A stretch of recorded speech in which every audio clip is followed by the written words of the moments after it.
Hi வாங்க மக்களே, road கடை காளான் பார்க்கலாம் செய்கிறதுன்னு. இப்போ எண்ணெயில் வந்து முட்டைக்கோஸை வந்து முட்டைக்கோஸை சின்ன சின்னதாக அரிஞ்சு கார்ன்ஃப்ளவர் மாவு, இஞ்சி பூண்டு பேஸ்ட்டு, மிளகாத்தூள் போட்டு மைதா மாவு போட்டு பிசைஞ்சு இப்படி எடுத்துக்கிட்டு எண்ணெய் காஞ்சோன்னையும் எண்ணெயை போட்டு பொரிச்சு எடுத்துக்கணும். நல்லா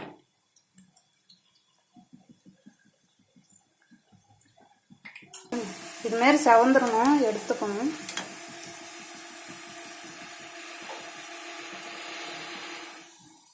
எண்ணெய் வடிச்சுக்கணும். அப்படி ஒரு கடாயில் எண்ணெய் ஊற்றி வச்சுக்கணும். அப்படி பொரிச்சு வச்சதை இப்படி பிச்சு போட்டுக்கணும். எண்ணெய் காஞ்சோன்னையும் இப்படி கடுகு போட்டுக்கணும்.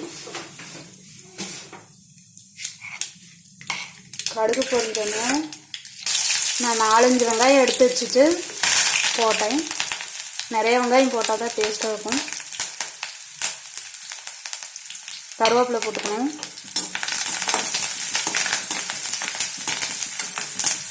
தக்காளி போட்டுக்கணும்.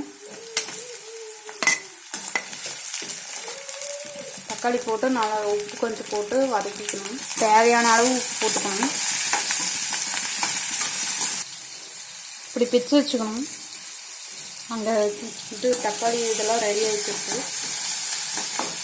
மஞ்சத்தூள் கொஞ்சம் போட்டுக்கணும். மிளகாத்தூள் ஒரு 1/2 ஸ்பூன் போட்டுக்கணும். கறி மசாலா பொடி 1/2 ஸ்பூன் போடுங்க. காரத்துக்கு தகுந்த மாதிரி மிளகாத்தூள் 1 ஸ்பூன் கூட போட்டுக்கலாம், உங்களுக்கு தகுந்த மாதிரி. இப்படி கிளறிட்டுக்கணும். தக்காளி வணங்கின வாட்டி இந்த பொடியெல்லாம் போட்டுக்கணும். கொத்தமல்லி தூள் 1/2 ஸ்பூன் போட்டுக்கோங்க. இந்த மாதிரி கிளறிக்கணும். டொமேட்டோ சாஸ் இல்லைனால சோயா சாஸ் ஊற்றணும். ஒரு மூடி ஊற்றணும். தேவையான அளவு ஊற்றிக்கோங்க. டொமேட்டோ சாஸ் இருந்தால் ஊற்றிக்கோங்க, இல்லைன்னா நாங்கள் சோயா சாஸ் இருக்கனால சோயா சாஸ் ஊற்றிக்கோங்க. இந்த பிச்சு போட்டதை போட்டுட்டு எல்லாம் போடணும். பிச்சு போட்டதெல்லாம் அப்படியே கிளறிக்கணும்.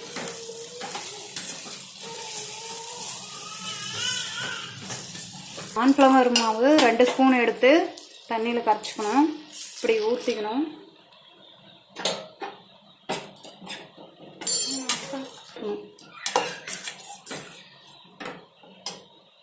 தண்ணி அந்த கார்ன்ஃப்ளவர் மாவு ஊற்றிட்டு தண்ணி உங்களுக்கு எவ்வளோ தேவையோ அவ்வளோ ஊற்றிக்கணும். இதை பாருங்கள், வெந்துட்டு இருக்கு.